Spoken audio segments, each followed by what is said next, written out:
Bismillahirrahmanirrahim. Assalamualaikum warahmatullahi wabarakatuh. My name is Nabil Syadiq Tan. Today I will present to you our latest project, which is Task 2 Project 1 Project 01 Between the Planes.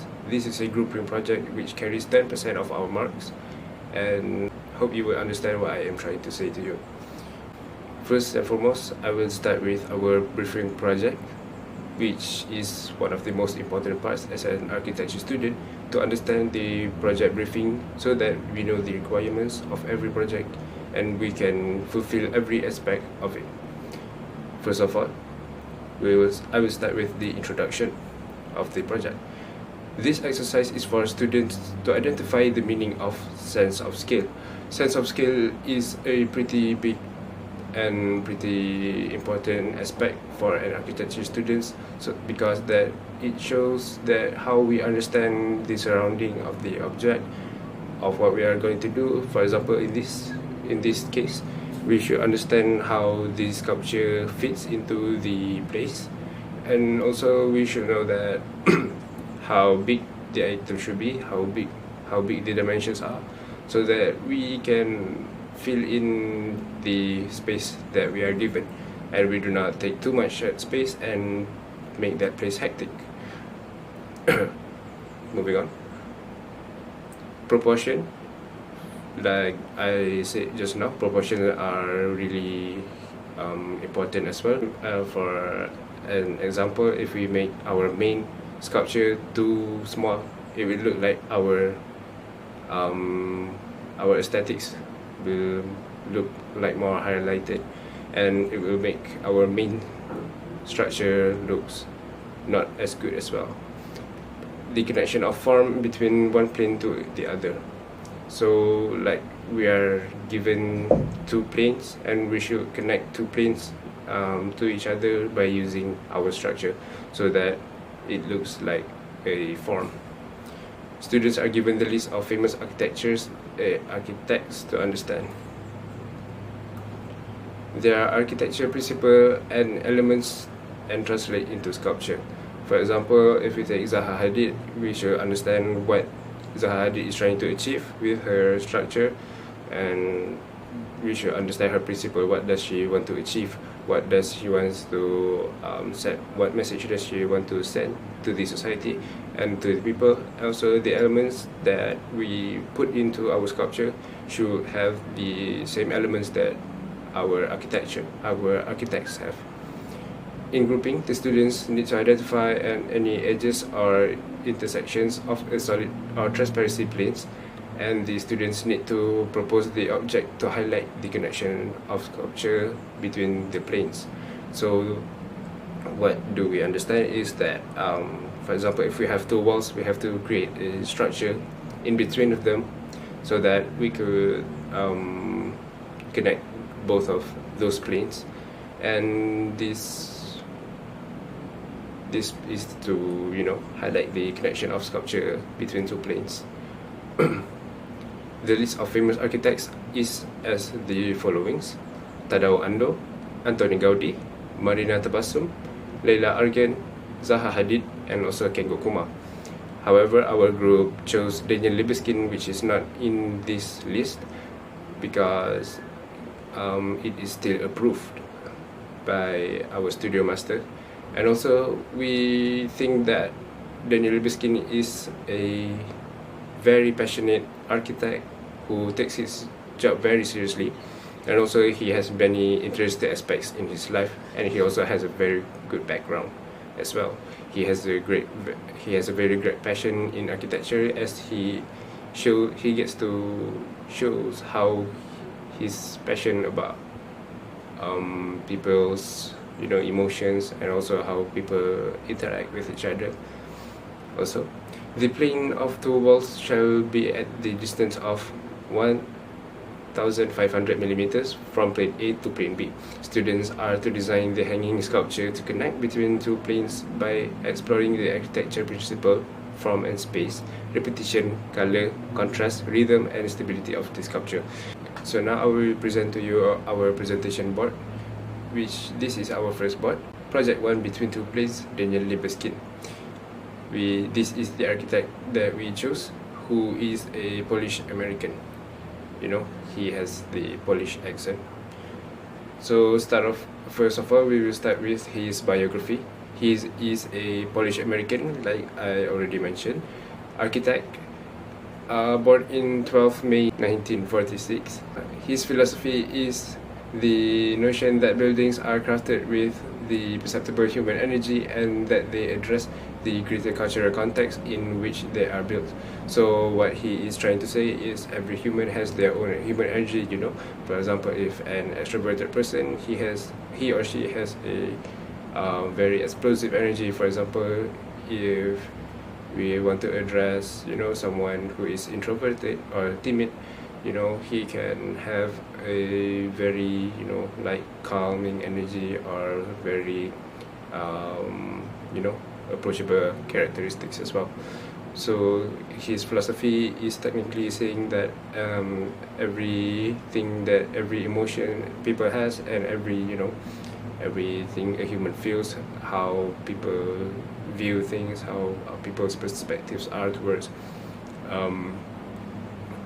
the surrounding, he will make it into a sculpture or a building according to what he has in mind. So for example, if he wants to, you know, show people the appreciation of how they survive World War II, he will make a sculpture. I mean, he will make a building plan. His concept will be upon, you know, surviving, or you know, how they appreciate their military back in the days. Next, his work is often described as deconstructivist, which you can see in our precedent studies after this. Deconstructivist is something that, you know, he is something that he can show very well, because for example, for what he did at the Royal Ontario Museum, he created a absolutely different thing, an absolutely different look towards the, you know, the structure. It looks like a very modern thing, but that will not be created in 1960s, you know, in the 1970s at least. It will be very shocking if it existed back then, because people cannot accept such a modern architecture back in those days. He believes buildings should convey stories. For example, in a building that he made, which is the Jewish Museum in Berlin, he wants to show how the connections and also how the Jewish were back in the days. He portrayed those feelings and also those emotions people had into the Jewish Museum. Moving on, wants to be bold, think outside the box and his emotions, and create his own norm. For example, our norm is, you know, square buildings, you know, how we make the condominiums nowadays, and also how we make like absolutely flat, you know, boring architecture, you know, the normal things, you know, a cubicle home, a round stadium.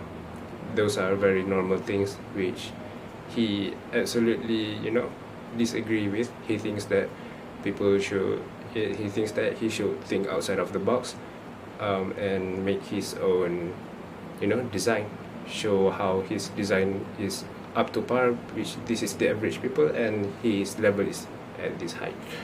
So also I want to tell you a story about how when he, you know, someone invited him into a wedding party, he actually said that yeah, he could come, but he actually just sat at the table and also took a napkin and start sketching for his next project, which is a very architect thing to do and very interesting. His sketches are very not normal, does not look like a building, but he manages to make it into a building.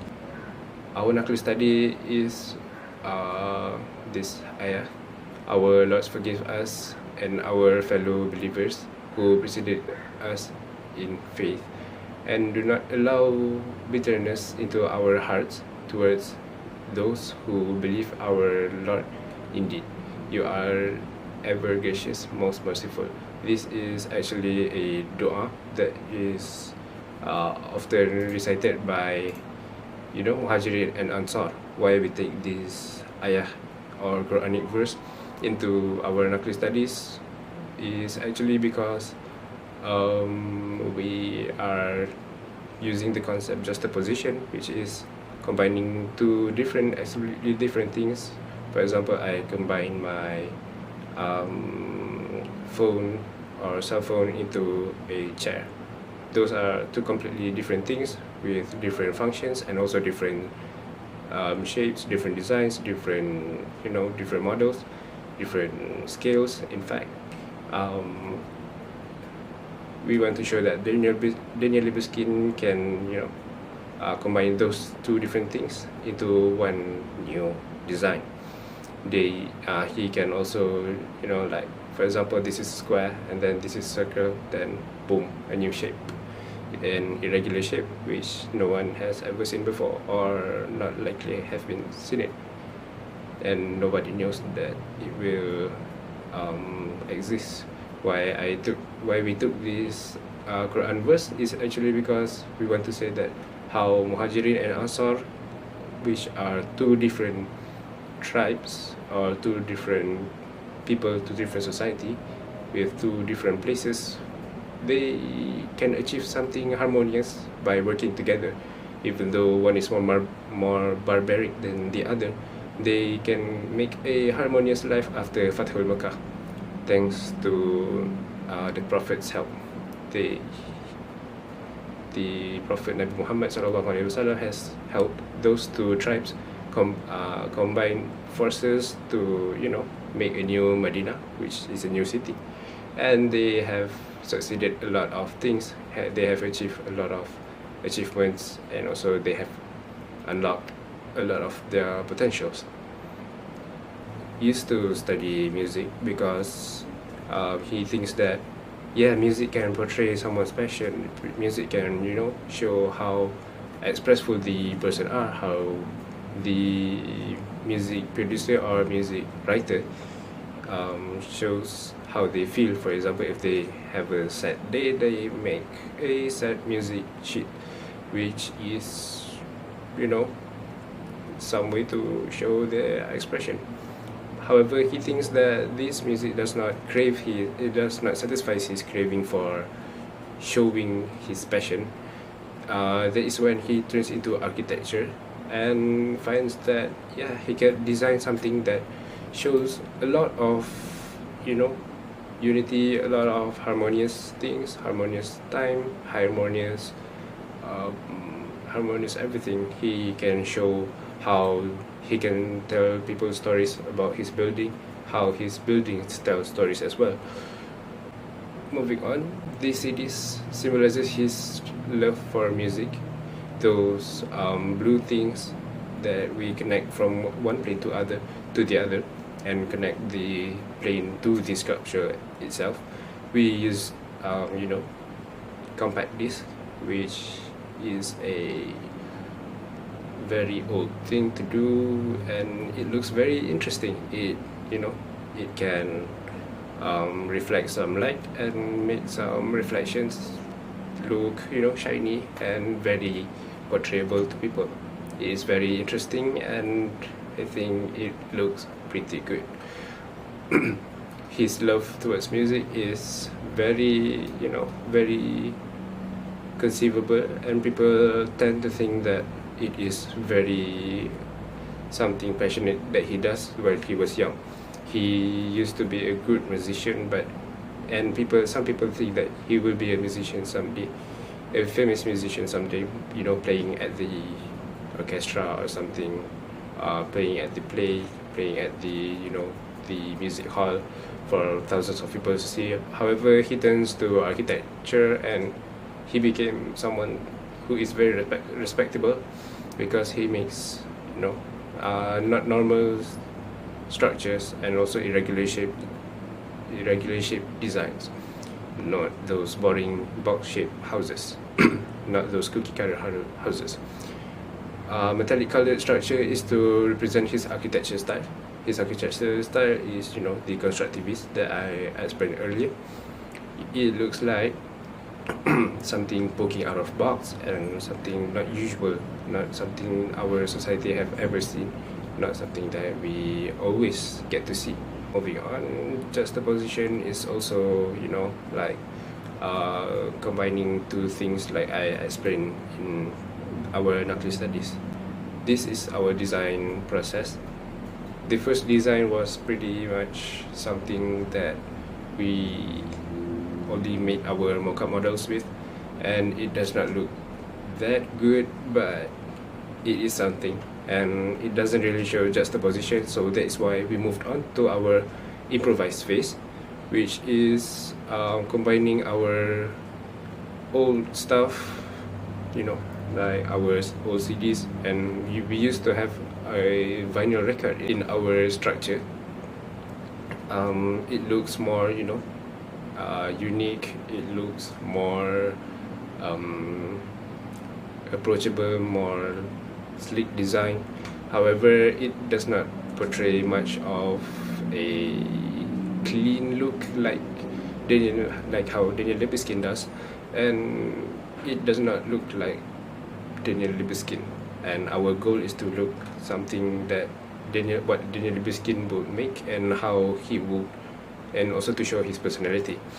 So we believe that our second phase was not good enough, and this is our final form.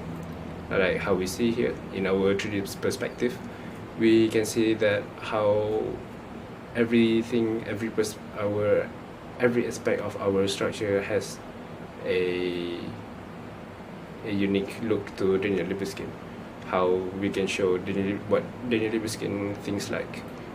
The materials we use are compact disc, corrugated board, spray paint, iron wire, and wall hooks. Wall hooks are what we use to achieve our objective, which is to connect two planes, which is the plane that we choose are the ceiling and the side wall. We use wall hooks to connect those, our iron wire, to make it look more have more structure. Next, we use our spray paint, which is a metallic color, to show the modern metallic design that we have, modern metallic structure that we have in the middle, which is our main structure. It shows how Daniel Libeskind use juxtaposition. Corrugated board is something that we sprayed into a grey color, and CDs are what we used on the iron wires to make it look like it has a plane that connects both of those planes.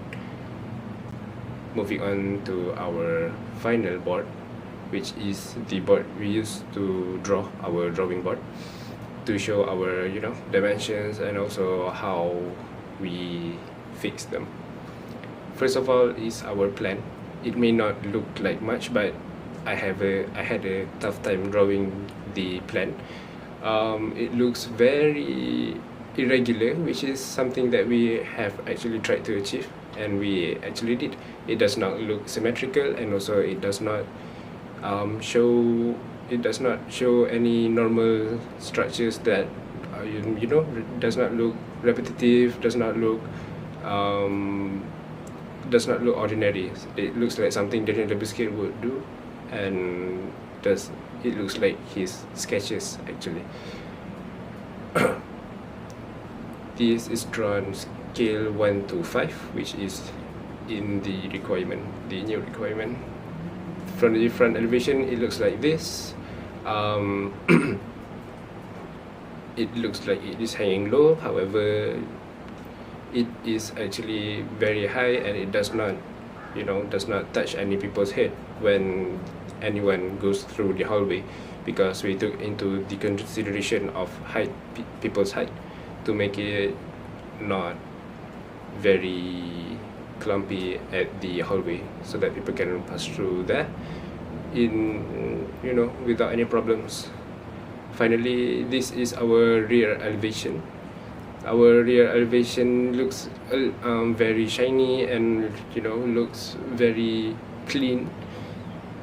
to show the contrast between the front and also the rear elevation, because if we do not use two tones of color, it will not look very different. That is all from me. Thank you for listening. Till next time we meet, thank you and have a nice day. Thank you.